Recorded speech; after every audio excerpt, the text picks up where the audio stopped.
Live from the Nosebleeds. Live from an Irish bar in Galway. It's great to be on a remote here in Ireland. It's just phenomenal. You have the Pogues playing in the background. It's awesome. They can't play. Shane McGowan's dead. Yeah, Shane died. That was like our little hat tip to Shane McGowan. My favorite was Ty's like facial expression when that song came on. He was like, "What the fuck is this shit?" I mean, it is a great song though. It's about streams of whiskey. I mean, who doesn't like streams of whiskey? It's about drinking. It's just about drinking. But speaking of drinkers, we have the full squad today. Pat O'Leary, Vince Lobiondo is joining us via satellite. What's going on, Vince? How are you? I am great. I am coming to you live from my basement. Live from my grandmama's basement. I'm just happy to be back with you guys after I had a great weekend. I'm glad you had a great weekend. We'll get into that, at the very, very, very end. Because right. The last probably 90 seconds. Yeah, probably. And it's no offense to you. It's just offense to the organization to which you were supporting by going to see. Yeah, they only hosted the biggest event in Philly in the last 50 years? Well, no, it was actually since the Springsteen concert that you and I attended back in March. But whatever, that's minor details. It doesn't matter. But a lot of things have happened in the world of Philly sports the last couple nights. And when all three of the teams a lot of bad things. Well, when all three of the teams were playing, I knew right away something wrong was going to happen with at least two of them. And it's like, of course, it did. Now, the Phillies have zero implications at all because regular season baseball in April doesn't really mean as much as, the Sixers, what they had going, and what the Flyers had going. So the Flyers, on the cusp of a postseason berth, absolutely shit the bed. I mean, Montreal, who, by the way, not a good team. I mean, just simply not a good hockey team. Dismantles the Flyers. I don't watch hockey, but walking into a must-win game and getting beaten 9-3 pretty cool is insane. I mean, it's honestly an epic collapse in the city in which we are used to epic collapses here. I mean, look at what the Phillies did last season. Look at what the Eagles did more recently. And now you have Sixers every year. Now you have John Tortorella's Flyers doing the exact same thing with regards to a collapse. Well, is this not where the Flyers always land? They land right in the zone where they're not bad enough to land like a top pick, but they're not good enough to make the playoffs. And that's the thing. They're in the double mediocrity. Yeah, and that's the thing. They're in limbo. And it's not an ideal place to be. I don't care if you have a 7'9" goalie from Russia, the Vladimir Putin's, little nephew or love child or whoever he is. No, he was a prisoner. He was a prisoner of Azkaban. Sure, I don't give a shit, dude. Harry Potter reference from Seamus. Hey, listen, Vince, I'm getting cultured by the minute, man. I dropped Jaron Benton. I respect That's not true. I dropped Jaron Benton on your ass to prove that I'm a real rap fan, and then you continue the shit on Jaron Benton. I don't even know how to say his name. Jaron Benton. You're killing your credibility by listing him as a reference. I mean, I'm just a fan of his, man. I like his music. I know two of his songs. I like both of his songs. So I like both of those songs I know. But whatever. So the Flyers lose, get absolutely annihilated by the Canadiens up in Montreal. And you know what, dude? That's a disgrace. John Tortorella, I don't know what's going on. I guess he lost the locker room. That's what a lot of Flyers people are saying. I like John Tortorella because he's funny and he's cool, and I would have a beer with him, and he likes dogs. And like Ty said earlier, he provides the best sound bites for the press, and it's just ridiculous. There he is. Thank you, Torts. I mean, I love him as a person, but not as a coach. I guess I was about to say none of that translates into And listen, I'm kind of speaking from an outsider perspective because I am not the biggest hockey guy. I watch, but I don't know all of the shit going on. But to me, the type of coaching that Torts does, it's the type of coaching to me that looks like it would work with college or high school kids, but not with professionals. Well, he's got a military academy type way of doing things, and he's very, very strict and very, very tough on these guys. And a lot of these guys are 19, early 20s. So, I mean, it's difficult, obviously, over the course of a long, long season, 81 games, I think it is, in the regular season for the NHL. So, I mean, obviously, dealing with that every single day may take its toll. And our friend Ryan earlier said in one of our group chats that, hey, he basically came out and said nobody's earned the captain role, right? Nobody's earned that. You have to go out there and earn being a captain of a team. Then he finally names a captain and immediately benches the captain. So I don't know what that sends to the locker room. Like, I don't know. The guy's like kind of like all over the place. He also preaches accountability above all, but when he fucks up, he doesn't even go to the press conferences. He doesn't own it. No, I mean, he doesn't own it, but you know what? At the same time, though, I've seen John Tortorella owning losses. I've seen, and the one thing I like about Torts is that he holds his players accountable as well. Like, he's not afraid to, get personal with a player to the press. Now, that may not be a good thing in today's very, very soft and triggered world and triggered athlete that we're dealing with. You're but insane for even, dude. There is no era where I think it's a good idea to publicly throw your players on. Wait a minute, Vince. I mean, we're talking about John Tortorella like he's like a horrendous coach. I mean, the guy does have a track record of winning. He has a Stanley Cup. So it's not. As far as I know, he hasn't won shit in the last like 20 years. Well, okay, and you can make the Doc Rivers comparison. Hey, Doc Rivers has a ring, but I don't think John Tortorella is known for blowing playoff series. I could be wrong, but I don't think that that's the case like it is with Doc Rivers.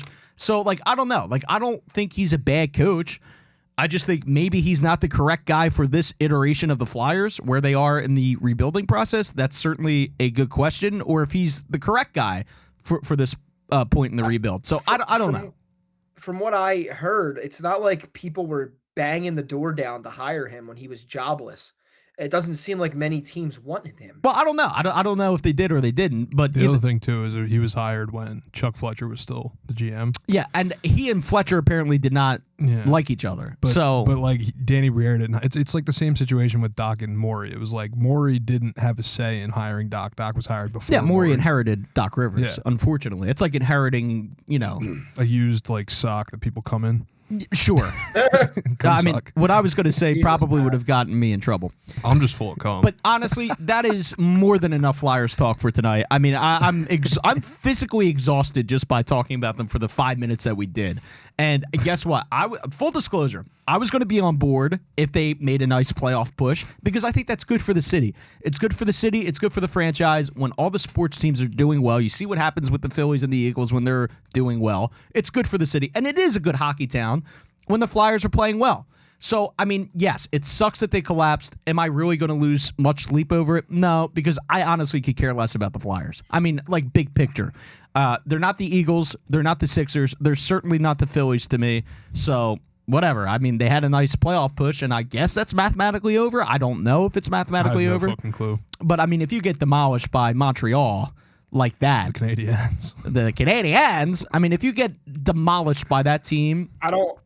I don't mean to downplay the severity of like the real world implications of what happened in this situation. Are we talking about Ukraine or no? The real world implications. Talking about Carter. Well, I was going to say the Carter Hart thing really tanked this team. It seems. Yeah, I mean, look.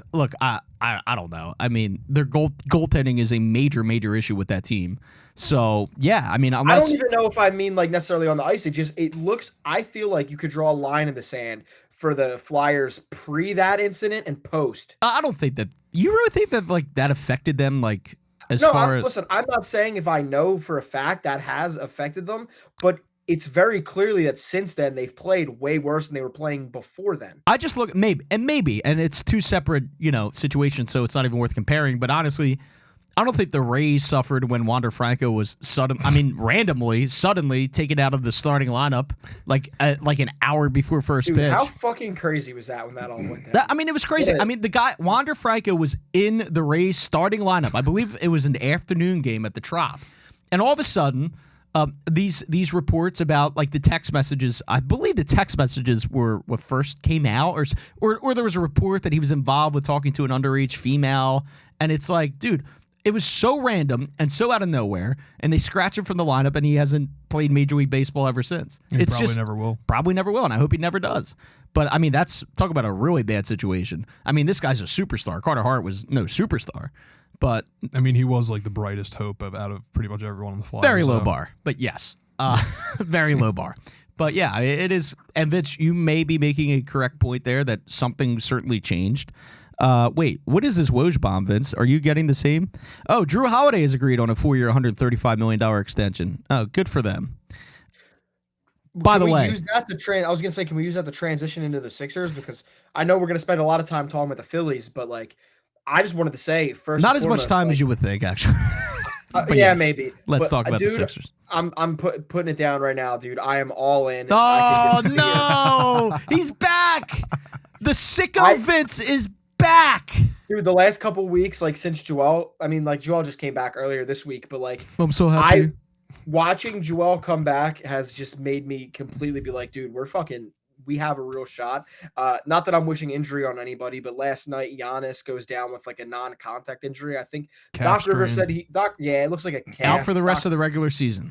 That's all Doc we know. Rivers The said that remaining like 3 games. Doc Rivers said he's worried, but anybody would be worried since it's Giannis. So I don't think it's like anything serious. But even if he's not, real quick. Did Doc Rivers expand on why he was worried? Was he worried that his Twitter was being watched again for his most recent liked posts, or was it actually with regards to the Giannis injury? Do we know? Did we ever talk about how Doc Rivers said that the team's lack of seriousness on the road can be attributed to the road? Yes, squad? yeah. Pat O'Leary and I did talk about that did. on the last podcast. And dude, the quote was literally Talk about an unserious coach. dude, and you know what he was saying? And it's just so funny just reading the quote. He was like, I watch everything. I don't say I didn't say a word. I don't just direct. observe. I don't direct people like I'm Yeah. supposed to. I just dude, observe. once he brings up the travel staff, I'm like, dude, that's a you problem. I literally said, if that's what's going It's on, stupid. that's your fault Yeah. because you're supposed to be in charge of the entire operation. Doc Rivers is possibly the NBA's greatest like self-made martyr. He literally got Adrian Griffin fired and then said, "I wouldn't wish this job on my worst enemy." Bro, you got him fired and took the job. I know, dude. I hate Doc Rivers. That's why I want to play the Bucks so bad in the I'm not postseason. fearful. Giannis or no Giannis, I am not fearful of the Bucks. I worry about Damian Lillard. Lillard. I worry about Damian Lillard. I But, don't. He's been kind of washed this year. yeah, I know, but like it's the playoffs. It's different. Giannis has been there, done that. He's got a ring. So I don't know, man. Like I'm more worried about Brook Lopez than Damian Lillard because Yeah. Brook Lopez fucking torches us every time. Brook we play Lopez, them. I mean, has his way with the Sixers. He just hits like every 3 he shoots. And he's I think Vince mentioned it before on the podcast. He's a very, very underrated Oh, yeah. player. I Yeah. genuinely think that if you were to list like a top 10 underrated players of like the 2010s era, Brook Lopez is like in the top 3. Like he is genuinely a great player. And he does it every year, Yeah, year he's- in and year out. The way he transformed his game too. It's like he used to just be like a hook shot, like post up center, and now he shoots threes at like a 40% clip like every year. Yeah, right. That's it feels insane. like when he plays the Sixers, he shoots threes at an 80%. Yeah, right. So it's like But isn't it crazy that like that's the one guy you'd be circling in a potential Bucks Sixers playoff series? Not Damian Lillard, not Giannis, but Lopez. I'd still be circling Giannis. Sure, because he's Giannis. But I'm honestly more afraid of Brook Lopez than Damian Lillard at this point. But if you looked at that potential matchup strictly as a Nick Nurse versus Doc Rivers game, I think 99% of people Not that even game series. that the better casually part. watch the NBA will pick Nick Nurse. Yeah. Like no matter who's on his roster. A lot of people in Philly, and including us, like we joked about it. Like when Joel first went down, we were like, "Oh, maybe what Joel's always needed was to get injured in time to get healthy for the playoffs." But like, we're in a reality now where maybe that's the truth because we have a couple more games here. Joel's played the last couple games. He's getting ready for the playoffs. Like the good news is about the way he's been playing is first of all he's looked very good, but the only like problems he's shown has been nothing with the knee or anything like that. It's been a little conditioning, which It's just we're getting him conditioning. Right, we're getting him time to get ready to get up to playoff speed. So, like, But didn't we Maybe all we- like anticipate that anyway? Like he was, he's not going to be in game shape after being out since January. right. So that's why it's great that he was able to come back with, a week and a half or 2 weeks left in the regular season to ramp himself up. Yeah. I will say, however, I didn't love the amount of minutes he played against the Pistons last night in a meaningless game when we were up by a lot. Well, the worst part is it is a meaningful game. Like we need to make sure we win every game going out. we Yeah, were they up by a solid amount. Yeah, no, I mean that game was out of reach. But But Vince, he also needs run at the same time. Like he hasn't played with any of those guys really. I do have to So give. it's like he needs run with those guys. He needs run with those second unit guys. Like he can't just run with like the starters minus Max. He's got to run with everybody. I do have to give a couple shout outs because I'm on Instagram Live right now. Our buddy Jimmy Quinn is listening, and he says, he loves the show. He's a big fan of the show. Yeah, he so thanks, listens every Jimmy. week. And Vince, somebody actually asked for you. Our friend Jake said, "Where's my mail, Vince?" So If he was in the with last Bustleton week's show. area of Northeast Philly, it got delivered to well, wherever Jake's at, Jake from State Farm. Talking 215. So I don't know. Maybe he does live in the Northeast. Maybe he lives in Delaware. I think Delaware. it's Delaware though. Yeah. to go back to the Sixers real quick. And I need to Taylor go said on, hello. Hello, Taylor. I need to go on Taylor said he asked questions, but I can't find them. Go ahead, Vince. I think everyone on this podcast is going to agree with this, and this is a point we've made a million times.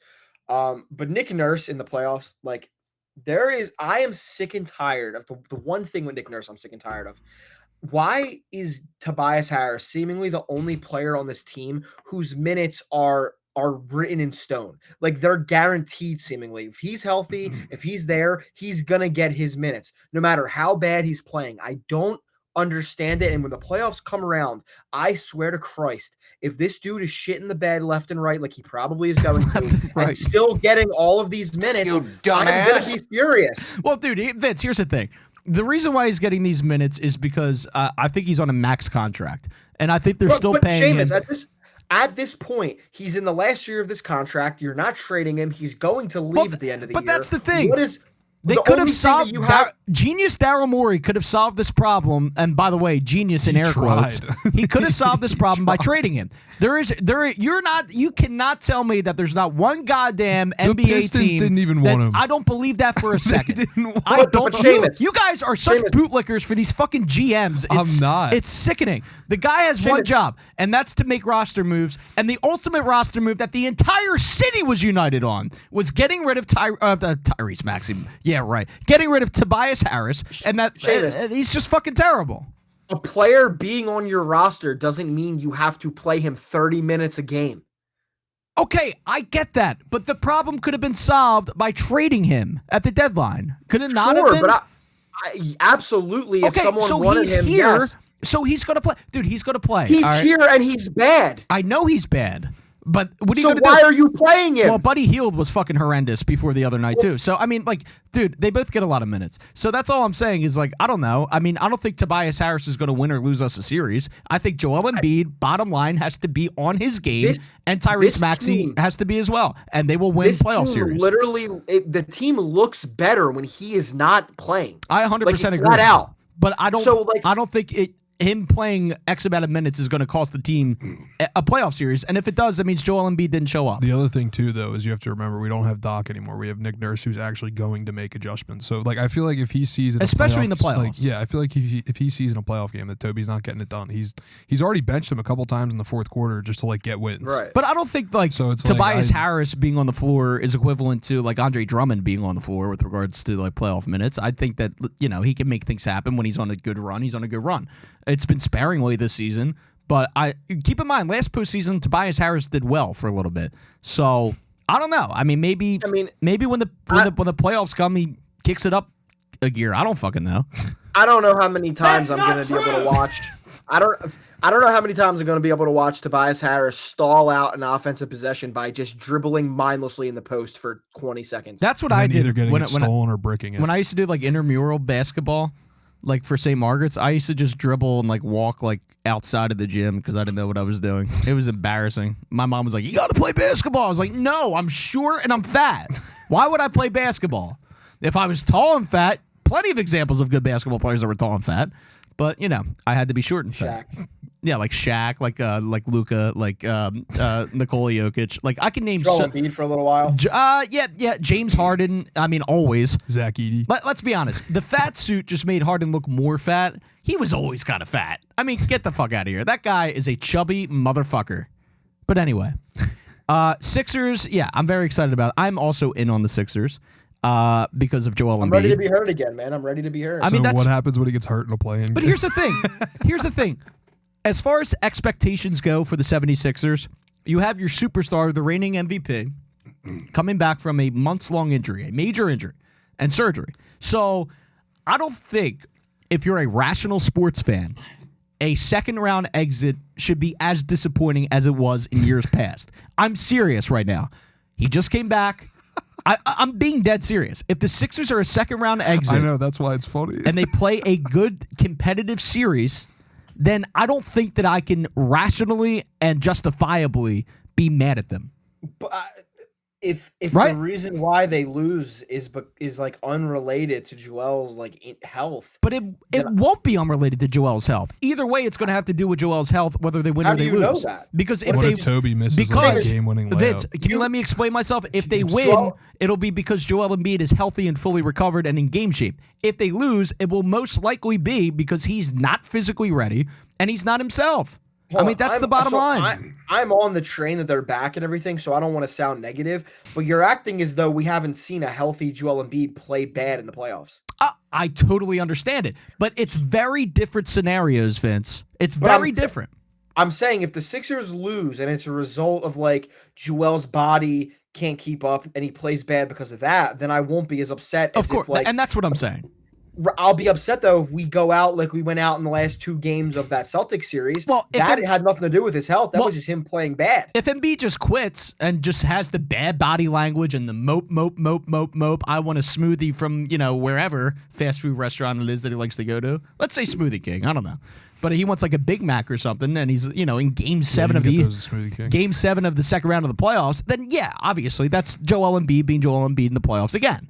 So, yeah, there's different scenarios in which we could be mad or not mad. I have zero expectations. And I think that's a great thing to have with this team. Especially, by the way, not just this year, forever. Just for the rest of our lives. Yeah, honestly. I don't care if they have the best starting lineup by far in the history of the game for a full season. I will have no expectations. It's the 76ers, and they're a joke. But that being said, I hope they make a run. Just get to the Eastern Conference Finals. No. That would be so win it all. That would be funny. fucking great. It would I think it would be like really funny if they won it all. They can't beat. I mean, I really think it would be really fucking They funny. objectively cannot beat the Celtics in a 7-game series. They can't. No, Joe Mazzulla is not a good coach. dude, I know, but like talent-wise, they're way better than us. So I don't know. I don't think it's even going to be like a fair matchup. I mean, a healthy Sixers team earlier in the year, didn't they split a series with Boston? Yeah, but I think the better team obviously always wins in a 7-game series. Almost. I think they split the season series with them maybe too. Or Boston might have done 3-1 just because Embiid was out in the last one. But I think they might have split the season series with them. I just don't think. Listen, I'm not saying I think we would lose to Boston ultimately, but I don't think Boston's like some world beater. I think they are. I mean, No, I don't think they are. destroyed the entire league all season. I mean, that's what they did. It's all different in playoffs. So If we're breaking down who we think is going to win the NBA Finals, I'm probably going to go with Denver. Well, I mean, I'm talking about in the East, though. You can't really compare them with a team in the West right now. I think the East is kind of weak. The East is extremely weak. Yeah, I mean, so is the West. No, the West is a lot stronger this year than the East is. You got the Suns, you got the Nuggets, you got the Mavs. Don't say Lakers. The Timberwolves, I wasn't going to. You got the Thunder. Timberwolves, the Thunder. Like these are all the best teams in the league this year. Yeah, for sure. Speaking of Phoenix, though, can we talk about how last night they were? I believe they finished the first quarter of their game with the Clippers down by 30, and they had scored 10 points. Yeah, that's pretty embarrassing. Yeah, I missed that one. But not great. But what do we? All right, getting back to the Sixers, just so we can end this, mercifully to get on to the other worst team in the fucking city that's playing right now. They're all bad, except for the Sixers right now, and I stress right now.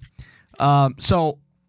Round 1 matchups. What are we looking at right now? Like if the season ended today, who would be our first round opponent? Well, if the season ended today, we're in the play-in. Okay, so we're in the play-in against. Who would it be? It depends where we finish in the play-in. All right, so either way, if we're playing in the play-in, we win that, correct? With a healthy Embiid. Hopefully. Yes. I mean, if they get bounced in the play-in, you can get mad. I mean, like seriously, like they should win that. So then you're talking about a first-round matchup, and if they get bounced in the first round, by the way, I'm giving you guys permission to be mad at that as well. I'm just not going to care either way. I think if they were a first-round exit, you'd be mad. Nah, I'd just be like, oh, that's the Sixers. I mean, can you imagine if he gets hurt? And like, it would be really funny. That would be so on brand for Embiid to get injured in the playoffs. He gets elbowed in the fucking. They play the Pacers and he gets elbowed in the face. And Pascal Siakam breaks his face again. Oh, Siakam again. Doesn't matter where that guy's playing. He's gonna break Joel Embiid's face. Yes, I believe if my calculations is correct, they would play the Atlanta Hawks. Oh, they're getting Trae Young back too. Yeah, Man, but he's they literally stink. coming back like tonight. They've been terrible. This Yeah, year. but I don't know. I like Trae Young over Joel Embiid any day of the week, brother. No, but that was an awesome laugh. I love that. Yeah, so long as Ben Simmons ain't Yeah, going for true. a damn dunk. Yeah, that's true. He wasn't going for a dunk. He was going for a pass. So we're all fired up about the Sixers, I think, and we hope they go on a run. But if they're gonna play like the Flyers have been playing, then they're probably not going to go on a run, and it's just going to end miserably. And Daryl Morey's going to get extended for some god no one knows. Yeah, he's going to get another one though, especially if they get bounced early.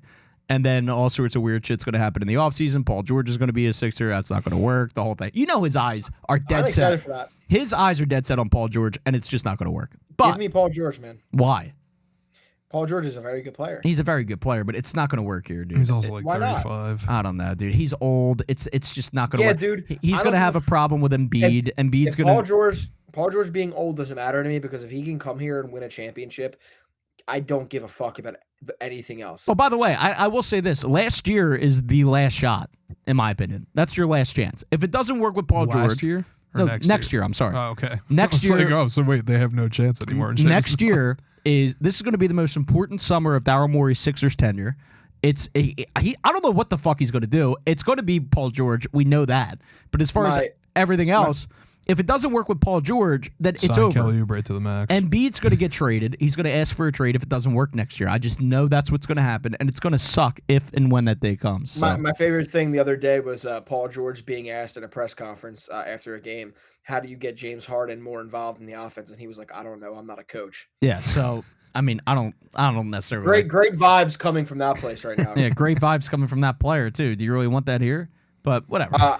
James Harden will do that to you, man. I don't know. I've never experienced the Harden experience. I never totally fell head over heels for the guy and, worshipped every idiotic thing that he wore walking into stadiums. Remember when he dressed up as the Cookie Monster? I had that as my goddamn background for like weeks. That's how on board of the James. That's how sucked in I got by James Harden. And I will say, I have to give Josh Innes credit because I was tweeting the entire time, James Harden, let's fucking go. It's going to work. It's going to work. It's going to work. James Harden, it's going to work. Josh Innes replied to like 7 of my tweets and was like, dude, you're excited about Harden, but it's not going to work. He's going to be James Harden in the playoffs. He's going to force his way out eventually. It's going to be a disaster. And he was right. But I should have known. I should have known better. But yeah, the James Harden thing still stings with me. It actually stings more than the Ben Simmons thing. Nah. Because I know James Harden is a Hall of Fame player and Ben Simmons isn't. And he could but Ben was like it's about what Ben was supposed to be. Oh yeah, and he was a great player.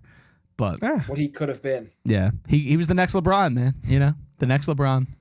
Who, by the way, last week said, I don't have much time left, which I just started cracking up because I didn't see the interview. I just, read it. I think Pat read it to me. And then I read it in an Athletic article, and it just said, LeBron James, quote, I don't have much time left. And I'm like, all right, is this a diagnosis? Is this, what the hell's happening with LeBron? I think Vince would have a heart attack if he read that. Yeah. But, Dude, no concept. It was just a funny post-game, because I saw the video afterwards, and he was... I mean, you could tell he's getting sick and tired of answering these questions about his longevity and when he's going to retire. He was just like, you know what? I'm going to be straight up. I don't have much time left. I mean, I'm 40 years old. He was just trying to be real about it. But just to read LeBron's quote saying, I don't have much time left, made me chuckle. I hope he has a lot of time left. Yeah, I don't think... You looked dead behind your eyes when you said that. I can't even see I don't him. even want to fathom a world where LeBron wouldn't be around, man. Speaking of LeBron, though, I can't... Oh, you mean actual life, not just basketball? No. Why do you love... Wait. Oh, okay. Vince, do you actually love LeBron as much as you claim to love LeBron? People, if you think LeBron's the GOAT, you get branded as a bronsexual or whatever, but I just think he's what? the GOAT. I thought you self-identified as a Dude, bronsexual. All right.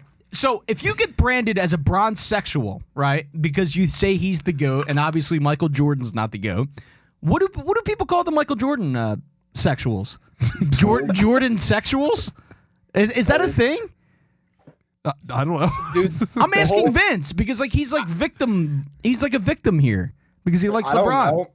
The greatest 3 days of my life was a couple weeks ago when that "We Done with the '90s" trend began on TikTok, and that was the greatest thing as a LeBron fan. No. Because what it was basically all these TikTokers posting videos of them going back and rewatching full games from like the 1991 NBA Finals and being like, this is what the old heads told us was the peak of basketball. Like, these dudes are ass. Michael Jordan please. didn't have a left hand. Oh, give me a break. Dude, it was a great day for the agenda. That's all I'll say. It was a good day for Oh, that. you mother. For that wrong agenda, and somewhere Michael Jordan's getting hammered right now and probably listening, and he's going to beat you the Michael fuck Jordan up. sitting there with the most yellow eyes you've ever seen in your life. His eyes are either always yellow or always like bloodshot. He looks like Michael Jackson at the end of the Thriller video when he turns around, but his eyes are just bright yellow. I think Jordan, like, I don't know if he goes to the doctor. I don't know if Michael Jordan believes in going to doctors, but I think he should probably go. Like, eventually. I mean, he's getting up there. To all you bronze sexuals out there, Bronze sexuals. shut the hell up. Yeah. All right, all of you. There's only one goat. Shut the hell up. You'll There's never only one- stop this movement. There's only one goat of the NBA, and that's Kevin Garnett. I think we can all sleep peacefully. And Actually, it's Paul Pierce. That man shit well- his pants and pretended to fucking tear his Achilles. well, Paul Pierce is number 2 on the list. But anyway, all right, let's wrap up the Sixers talk. It's too depressing because I know we all know what's going to happen. No, we don't. We do. It's going to be bad. Embiid's going to like. And here's what's going to probably Embiid's happen. leg's gonna fall off. Here's what's going to probably happen. Joel Embiid is not going to join the flight with the rest of the team, right? And then something bad's going to happen on his flight. That's all. I just have a bad feeling that something tragic's going to happen. But But your boy's back, who? D'Anthony Melton. Yeah, I know. I'm happy he's back. I mean, dude. This guy, he comes back for one game and then gets hurt again. Like, he's the new fucking Embiid. Get the fuck out of here. But the Phillies might be the single most boring baseball team to watch all season long. Mm-hmm. And by the way, With the exception of one game. shout out to Hulu TV because they recently added MLB Network. And I've been without MLB Network for like 3 years now, and that was like the only channel I ever watched. So now MLB Network is just on 24/7 in my room. Hey, And it's I awesome. believe I've been given flowers about this before, but I'm circling the block, and I want my flowers again about how right I was about Aaron Nola. What do you mean? I mean, like, he fucking sucks. No, I mean, he's pitched well. His last 2 starts have been like pretty phenomenal, honestly. Didn't he just get shelled for like a 500-foot home run in his last start and gave up 2 homers? I mean, either way, he's been pitching better than he did on the opening series at Citizens Bank Park. I'm not worried about. He's just getting crushed He every pitched, game. I mean, he pitched well today in a nice series victory, rubber match in St. Louis in I bad just feel weather. like- So I'm I not feel worried like about every time Aaron he's Nola. pitching, he's giving up like 3 home runs. I mean, he gives up the long ball. There are some good starters that have a tendency to give up home runs. That's who Aaron Nola is now. If he can limit the damage to a couple solo homers here and there, I'm fine with that. He's not an ace, though, right? No. I mean, not even close At to least being an ace. yeah. At least we're all on the But same page. I with think that now. Nola's okay number 2 starter. I mean, I was mad at him because he ruined opening weekend for me, and it was a fucking disaster. Yeah, that but game fucking sucked. looking back, the Atlanta Braves are a fucking powerhouse. Mm-hmm. There is no shame in getting shelled by that lineup. I mean, no, there's no shame in that.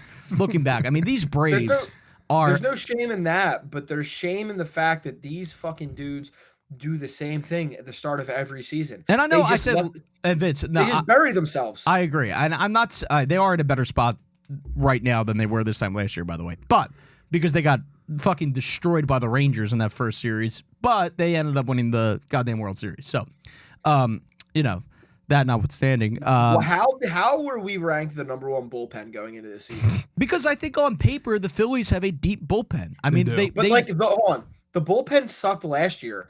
Is it just like a thing of like addition by subtraction since we got rid of Craig Kimbrell? I don't know if the bullpen sucked last year. I mean, Sir Anthony Dominguez had a down year. Alvarado had parts of the year where he was falling apart. Great. Kimbrell was great the entire season, pretty much, for the first half. I mean, he kept you in the playoff race. So, I mean, he fell apart in the playoffs, obviously. But I mean, Maybe I'm wrong. I thought, like, statistically speaking, they were a bad bullpen. Maybe I'm just wrong. I don't know that they were. And then, but this they year. they had kind of a high bullpen ERA last year. But Maybe they also had a bunch of guys that were in and out of in and off the IL. Yeah, I mean, there was a big addition by subtraction, Vince, last week when Connor Brogdon was DFA'd and traded to the Dodgers. So, I mean, that's a big deal right there. Matt Strahm, I mean, he was phenomenal again today. I mean, he's a dog. I know Jeff Hoffman, Rob Thompson put him in a save opportunity the other night. He blew the save. I don't want him to be the closer. He's not a closer. Yeah. Even Ricky Batalico on the post-game show said, look, I don't like him in that role. Nah. Why is he in that Alvarado role should be the closer. when he's succeeding in these high leverage innings, 7th, 8th inning guy, right? Mm-hmm. And you have Alvarado who can close. You have Gregory Soto who can close, who's been phenomenal, by the way. I wouldn't. I also Soto's just. He's having a great He's year. been great so far, but I don't trust him enough to put him as a closer. I'm just saying, like, he's done the job before, and he was a closer in Detroit. So, I mean, yeah, like, but they were a dog shit team. oh, yeah, of course. But he did have a lot of saves. All I'm saying is Hoffman is not a closer. He only has 1 or 2 career save opportunities in his life. So, yeah, I don't get that. I think that was a mistake by the manager. I'd be Surprise. I mean, I'd be shocked if he put him out there in the 9th inning again, although would I really be shocked? It's Rob Didn't he Thompson. do it again today? No, I don't think so. The Phillies bullpen last year ranked as the 7th best in terms of ERA. 7th in the National League or 7th in all of baseball? All of baseball. All right, 7 out of 30 teams, so that's a top 10 bullpen right there. So, I mean, whatever. And then they added Ricardo Pinto, who's been good. So, Jeff Hoffman had the save today. All right, well, there you go. I mean, I don't agree with it, but you got to do what you got to do, Topper. In Topper, we trust, I guess, sometimes, except in the playoffs. But, yeah, I mean, look, I think the Phillies are going to be okay. Ultimately, Nick Castellanos is single-handedly killing this team. Bryson Stott is really hurting them from an offensive standpoint. And those two guys are huge in the success of this team offensively. And the Johan Rojas, and Vince, I want to get your take on the Johan Rojas thing, because I think the Johan Rojas slander is absolutely ridiculous and very, very much unwarranted. When you have the guys in the top 8 guys in your batting order getting paid hundreds of millions of dollars, when you take a look at Kyle Schwarber, when you take a look at Trey Turner, when you take a look at Nick Castellanos, when you take a look at Bryce Harper, I mean, these guys are getting paid hundreds and hundreds of millions of dollars for their offense, for their bat. Johan Rojas, it was told to us for a long time now, is a defensive-minded center fielder who is very elite defensively. He is batting 9th because he's an automatic out. Nobody would have a goddamn issue with it if the rest of those guys in that lineup were contributing. That's just me, though. I tend to agree with you. It's kind of like you're just getting mad at Johan Rojas to get mad at him, essentially, because, like, if you want to be mad at people for not contributing offensively, why don't you get mad at the people that we actually expect to do that and pay to do that? Exactly. I mean, I don't hear anybody screaming for Alec Boehm's head, who, by the way, does he even have a home run yet? I mean, like, this is what I'm talking about. Castellanos, who's hitting 154 going into the game today. I know he had a couple hits, I guess, today. But, I mean, the guy's been dog shit. Nick Castellanos has yet to put together a full good season in a Phillies uniform. Yeah, no, he had the playoff series against the Braves, and I'm afraid that's what he's going to be remembered as. Like, can we be honest? He's been mostly bad as a Philly. Oh yeah, 100%. Like, he's been like 85% bad and 25% good. I think the Castellanos contract has been an absolute disaster so far. That signing has been a disaster. It has been rough. But at the same time, like, you should just trade him for Trout. But he's hot. I'm but all he's aboard hot and he doesn't. Yeah. the Mike Trout trade. Since he's hot and he undoes like 2 of his top buttons, people let it slide. And by the way, not everybody thinks he's hot. That's just you don't. That's just the most consensus. women do. Not most women. Some women do. But they're just the loudest ones. Those Castellanos supporters. Do you think he's it's hot, a Seamus? disgrace? No, I Why think he's not? disgusting. I think he's horrendous. I think he's pitiful. I think he needs to wake the fuck up. Did you think he was hot when he was hitting home runs off Spencer Strider? I thought he was hot when he was a Cub. You know, that's when he hit the 35 homers a year. You know, that's when you're hot. Kyle Schwarber's hot. All right? Like, the guy hits 40, 50 homers a year, you're hot. So, What if he doesn't do that this year? chicks dig the long ball, man. What if he doesn't do that this No, year? he's going to end with more home runs than he did last year. I have Schwarber for 55 homers this year. I wish he could get to 58 to tie Ryan Howard. What if But he got 60? that would be awesome. And he would not be in the league for the rest of his career because he would have tested positive for performance-enhancing drugs. But, and by the way, like this whole thing, yeah, so the Rojas slander is ridiculous. It's absolutely ridiculous. You need to talk to Trey Turner and your superstars up and down the lineup. So that's absolutely ridiculous. But I mean, I agree and I disagree because, like, it's really fucking annoying a lot of the times when he's just an auto out. yeah, I mean, yeah. Like, it's just But that's what he is. It's really annoying if you're in like the bottom of the 9th or the top of the 9th and you're trying to like scrounge back and if he's the first one up, it's just one out. You're Yeah. basically just handicapping yourself. No, I'm not immediately. saying it's not frustrating, but I mean, dude, he's not making hundreds of millions of dollars to hit. Yeah, and I do agree that like the rest of the team should be hitting. I mean, Harper hasn't really done shit. No, outside of the 3-homer Realistically. game, Yeah, you know. like he went 1 for like 12 in this series with the Cardinals, I think. JT Realmuto's on fire though. Yeah, Go ahead, JT's Vince. been on fire. Brandon Marsh, everyday player. Everyday player. Not something that everybody saw coming. No, that's a sexy man. Yeah. I mean, he I genuinely has been need on someone fucking to- fire. Yes. I need someone to explain to me what is the Phillies like problem with basically when they get into a whole situation of bases loaded.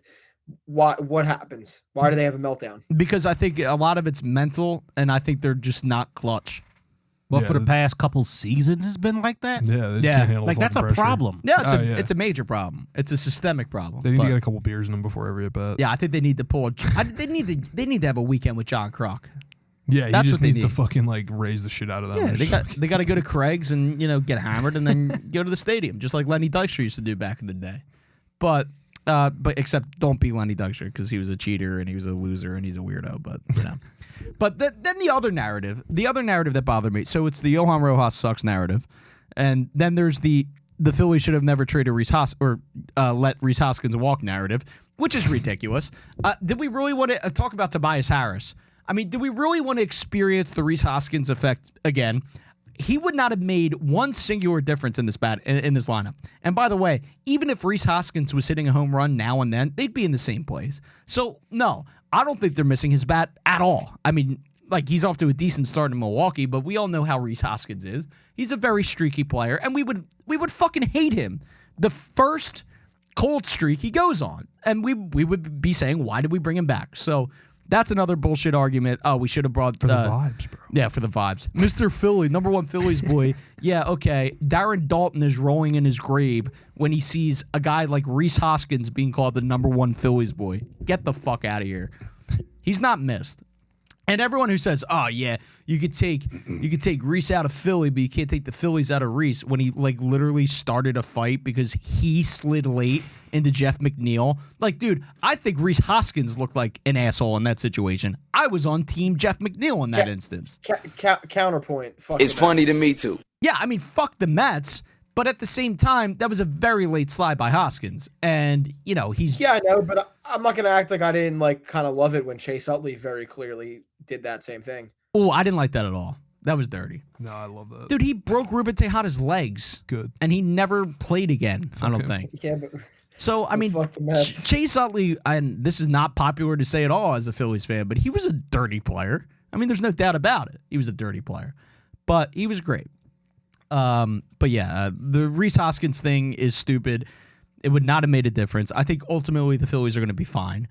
They're playing the Pirates, the Red Hot Pirates, by the way, next at home. So that's going to be, and I never thought I would say this fast, but this is going to be a test of a series at home against the Pirates. It really will be, because that team is on fire. And by the way, Andrew McCutchen is sitting on 100 or 299 career homers. You've been doing that all season. So let's see what happens. He might be able to do it at the bank. About that. Would he get a standing ovation if he gets to that milestone at CBP? I think it don't depends on the know. game It situation. depends, yeah, it depends on the game. Like if they're down like 10, Yeah. He hits like a little solo shot. yeah, like yeah. that's fine. I think they would clap. yeah. And I think Fanavision would put up a congratulations, Andrew McCutchen, on this milestone. And I think that would be very nice. But anyway, so I think the Phillies are going to be fine. Whatever, they're going to start hitting. Whatever, blah blah blah blah blah blah. Vince, I mean, they might. Vince, you watched a little wrestling in person this weekend?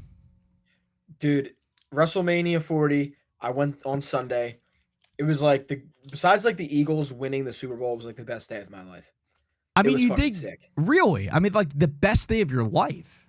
Dude, I had so much fun, bro. That's awesome, man. So like they announced WrestleMania was going to be in Philly a couple years ago, And at that point, I had not watched WWE in like a decade, and I was like, "Fuck it, like I'm going to that no matter what."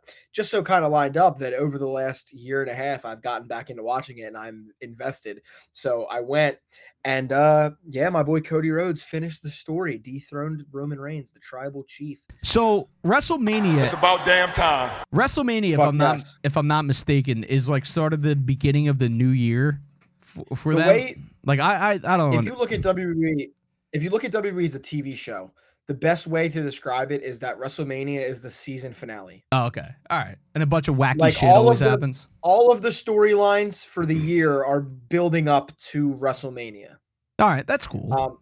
This WrestleMania, you know, The Rock, first of all, just to put it in perspective for you guys, I'm sure everyone knows this already, but main event time comes. It's Roman Reigns versus Cody Rhodes. Roman Reigns has been champion for 1,316 fucking days. That's a lot of And, days. you know, John Cena comes out at one point. The Rock comes out, who's been involved in this whole build-up for like the last couple months, which has been awesome. He's been playing a great bad guy.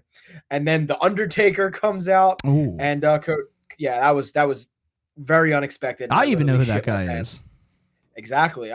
It was crazy. A lot of people were expecting Stone Cold Steve Austin, but I'll take The Undertaker any day of the week. I'm just glad and then, Taylor Swift wasn't there. That would have sucked. Yeah, Jason Kelsey was there on night one. That was pretty awesome. There you go. Oh, Seamus, I thought you'd appreciate the opening match of the night I was there, night two. A wrestler named Seth Rollins. He had a crazy entrance. Ooh, that's my guy. He came out with the mummers. I saw that. I saw a video. I thought that was very, very cool. And by the way, Yeah, he was dressed as a mummer. what's Seth Rollins' nickname?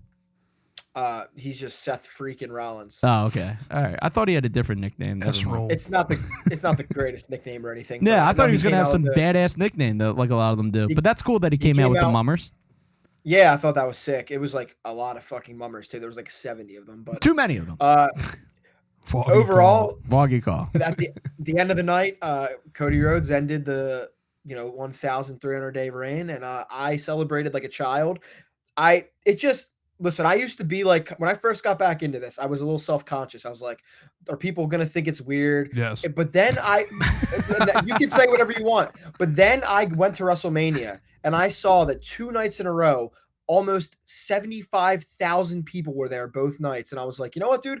I'm not alone, because this WrestleMania broke like every record, live and streaming record for WWE. And it's like, clearly I'm not the only one that likes this or is at least mildly interested if damn near 75,000 people came both nights. So like, Well, Vince, I'll tell you what. I'm very happy you had a good time. I'm glad you yeah, did. great time. I'm very Awesome. glad. What was the male to female ratio?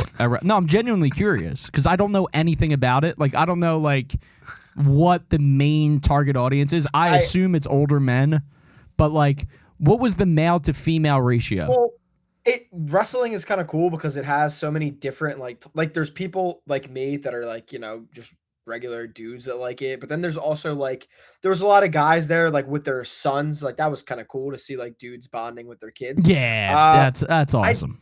There were definitely like less women there, but it was split between 2 groups of women like my girlfriend that were clearly there to support whoever they were there with, and then there were the women that were like fully into it, like in gear and in cosplay and shit. I'll tell you what, a lot of these people must have fucking money, because pretty much every other person that was at this event had one of the replica title belts, which are $500.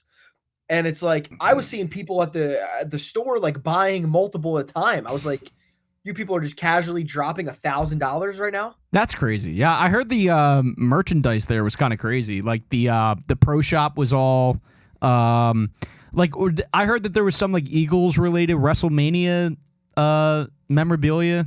There was a lot of like Eagles crossover stuff. Yeah. I mean, the guy who won the championship, Cody Rhodes, his merchandise alone moved over $1 million worth over the weekend. How much money do you think as a whole WWE made off of that event? I was just about to say, I would love to know the figure that like between ticket sales and everything that was purchased, Concessions, I guess, right? I don't know. I mean, yeah, dude. And then there was a whole, at the convention center, they had a whole like a little event that you could also go to. I went to that. Tickets were like $50 to go to that.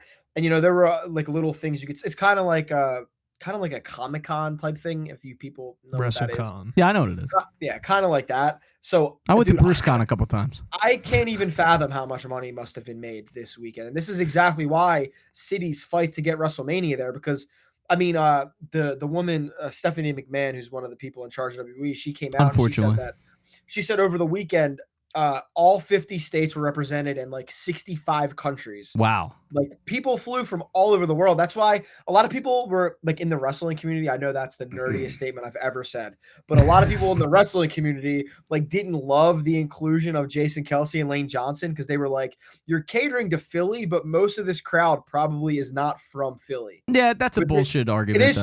I agree. I loved it, but they probably have a little bit of a point. It mostly is probably not people from Philly, but fuck that. It was awesome. I guess. And I guess Jason Kelsey also insanely athletic. If you watch the video where that whole thing happens after Rey Mysterio or whoever wins the match, Jason Kelsey jumps over all 3 ropes like effortlessly. Yeah, I saw that. Ring. Well, he lost a couple pounds too since the season ended. Like 20 pounds. I think. Yeah, dude, he's a freak athlete. I knew he was going to be involved in some way in WrestleMania. He's just that kind of guy. You know what I hate to admit, and this might get me murdered, but murdered? Yeah, in this city, I hate to say it, like I could use a little bit of a break from the Kelseys. Nah, I'm kind of. I fucking love them. Dude. I'm kind of Kelsey'd out, dude. I mean, but who's like pushing them on you at this point? It's just, dude, they're everywhere, man. Like it's either. I mean, it's not like you watched WrestleMania. I mean, dude, it was all over Twitter anyway. I mean, you can't really escape it. Like, and I'm not saying Jason in particular, but I think what happened was Travis and Taylor ruined. They ruined it because now it's just like oversaturation of the Kelseys, and it's kind of like how Shaq is fucking everywhere. Well, like he's on. Shaq will just never turn down a deal. Yeah, I know. He's a cheap son of a bitch. That Shaq. But I mean, yeah, it's just it's a little bit of oversaturation right now. For me, Snoop Dogg was also at WrestleMania. No, speaking of oversaturation, that fucking guy. Yeah, he's everywhere. Yeah. Speaking of oversaturation, I don't know if that's a relatable thing, but last year it was reported that last year's WrestleMania made $21.6 million in gate revenue. God damn. This year made it they approximately $38.5 million. Oh my god. In gate revenue. That's just gate revenue. Gate revenue alone. So that's a bigger number than even that. Just to put a bow on it, like I was saying, at first I was a little embarrassed when I got back into it because people think it's weird or whatever. I don't give a fuck. It's the same thing as watching a TV show. Oh, do you know it's fake? Like, yeah, dude. So is Breaking Bad and Game of Thrones and all the other shows that I love. I watch it for the drama. I watch The Young and the Restless, so I can't judge. But there might be a little bit of recency bias, but a lot of people are saying that this past WrestleMania was like one of, if not the greatest of all time, and I got to witness a pretty historic moment. So like, I literally had the time of my life. I got to feel like a kid again for a whole day, and it was just awesome. I don't care what anyone thinks. If they think that's weird, if they think it's corny, oh, you're a grown. I don't care. I had the best time. Well, Vince, I think it's awesome, and I was very happy for you because I know how much you've been looking forward to this, and I'm really glad you got to experience it and represent from the Nosebleeds at WrestleMania. Because, like, dude, I know how it feels like to be like ostracized for liking something that others deem to be weird. Like people, of all people, I mean, who would know more about that than me? But yeah, no, but seriously, I think it's great, and that's why I shouldn't really shit on the Swifties, right? Because I'm a Springsteen-y. So yeah, I do want to revisit something you said. I guess that's what we're called, right? There's actually a BruceCon. Is there actually a BruceCon? Is there? No. Where? I made that up. I made that up. Because I was gonna say that's fucking ridiculous. I mean, what the fuck would they do there? Like, just wear blue jeans and say, "Hey, America." Seamus, poverty. Jeremy Allen White was cast as Bruce Springsteen officially in his upcoming biopic. Do you plan on seeing that opening night? Not opening night. I just don't think that he's the correct guy to be playing Bruce Springsteen. Why is Have that? you seen any of his other work? He looks nothing like a young Bruce Springsteen did, and that throws me off. I only associate him with being Lip Gallagher, so that's going to throw me off. And it's just, I just don't think it's the correct fit. Seamus, I know that this is probably like bad podcasting. I'm recommending you right now that you 100% should watch The Bear. I feel like since you've worked in kitchens for years, you would really like that show. I work in a kitchen. That's why I'm wearing shorts. I feel like you would really like The Bear because you would maybe be able to relate. All right, so The Bear. It's on Hulu. It's on Hulu. That. I was going to say, if I look for that on the internet, I might get some weird shit that pops up. But It's 2 seasons long. Jeremy Allen White is the star, and it's a fantastic show. And I feel like you, like having the kitchen amazing. experience, you might relate to it even more. All right. And by the way, Although it is about fine dining. I will check that out. I will get fried and watch that eventually. Another thing about kitchens before we wrap it up here. Always wrap it up in the kitchen. Apparently, there was a show Kitchen called Pizza Wars back in the day. And then we go from pizza shop to pizza shop, like competing pizzerias, and basically they would just scream about the other owners and how they're big piece of shits that they are. If that's Okay. yeah. I've never heard of that before. Sounds like bar. I think rescue it for got pizza canceled like shops. very, very quickly. I think people got sued. What, was that on the Food Network? I think it was on like WWE or some shit. Not WWE, but it was like HGTV or one of those weird. Remember Okay. Extreme Makeover Home Edition with that Yeah. weirdo Ty or whatever the fuck Move his that name was? bus? Move that bus. Which, by the way, Always Sunny did a phenomenal job of I making, was making just fun of about that to say show. the same exact thing, dude. I mean, and that was at Extreme Makeover Home Edition's like apex, right? And when it was like the most popular show in the world, and Always Sunny just pounced on the opportunity to fucking troll that show, and it was Dude, amazing. Speaking of obscure network shows like that, I never fully recovered from finding out Storage Wars was scripted. Yeah, I just assume that all of them are. Yeah, that broke me. I was really devastated. Dude, I even loved Pawn Stars Storage is scripted. Like Oh, yeah. all those pawn. They like vet everything beforehand. Yeah, all the pawn stuff, all Dude, that's scripted. Pawn Stars always pissed me off because like I hated everyone that worked in that fucking shop. I like Pawn Chumley. Stars. I love Pawn Stars. I like Chumley and I like the old man, and I like the guy that looks like Cal R.I.P.. Ripken. Yeah, the old man died. Chumley too. Chumley died too. No, I'm just fucking with you. Oh, Big- God big- damn, big dude. Hots. No, dude. What? Like I always rooted against them though. Like I No, always I was feel like always they rooting for were them. lowballing all the people. No, I mean, That's that's, what you their gotta job. It's do, the bro. Like they gotta make business. money. They gotta make What do you a want them to not make any profit. money? Pasta basul, man. They gotta make a profit. You know, you'd have your fucking expert come in and evaluate something. at The like expert. They always had an expert. Yeah, he always had an expert for everything. Yeah. Oh yeah, dude. You got to in that business, bro. Yo, The expert You would wouldn't come in understand. The expert would come in and value something at like $20,000, and he'd be like, "Best I could do is Yo, 10 grand." Yeah, because then he has to take it. He has to refurbish it. He has to Oh, have you're- a place you're- for it in the you're a- shop. He has to list you're it, a or he has to take it to bootlicker. auction. All right. Oh, of course I am. Before we get out of Fucking here, love pawns, dude. I went to the fucking pawn shop when I was in Vegas, Yeah. and it was my favorite part of the entire trip. well, I mean, Hands down. Didn't you meet Lil Dicky on that trip? No, it was a different. one. Different trip. Never mind. Pat didn't meet. Oh wait, no, yeah, it was that trip. Yeah, Pat it was met that Lil trip. Dicky on a plane, Yeah, on an airplane. yeah. For the layman, an airplane. Yeah. But one more thing Aeroplane. before we get the fuck out of here. This is how made up Pawn Stars is. Some guy came in with like a Bob Dylan record, and he claimed that it was like the oldest Bob Dylan record ever or some shit like that.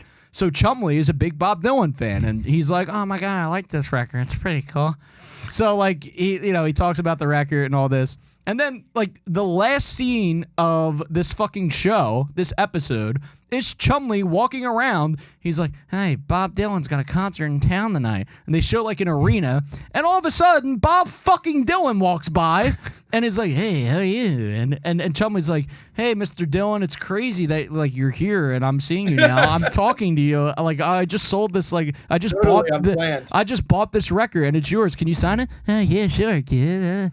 Good luck to you." And then that was They're it. making I was like, what are the they're odds making they run into Bob fucking Dylan? Well, They're making no. a Bob Dylan biopic too. Is he getting operated? He's getting a Star- what? no, a biopsy. No, a biopic. Oh, You know, a biopic. movie That's what I call it. Starring Timothy Chalamet. I call them biopics. Oh, biopic. Okay. Yeah, because biopic sounds like you're getting tested for something. They've decided to just make one of those about every single musician, and I don't know, Seamus, if you've seen the trailer for the Amy Winehouse one that's coming. I'm Oh, sure that's there's gonna be- death dude. and destruction involved. It looks so fucking bad. The woman that's doing the singing sounds terrible, bro. Oh. She's atrocious. Sounds nothing like Amy Winehouse. It's like actually so funny. a crime what they're doing to Amy Winehouse. Wow. I've hate watched that trailer at least 10 times. You know what I heard was a really, really bad biopic? Was the Bob Marley one that's on Netflix. I heard The it was one fucking. Never- Yeah, I heard it was horrendous. I gotta see it. There's just okay. Dude, I tell you what, Real- if this Bruce Springsteen one's bad, I'd fuck that guy. Dude, but like the thing is, we're gonna get out of here in 1 second. Like a quick movie take. There are very, very few musicians whose lives are interesting enough to warrant a fucking movie.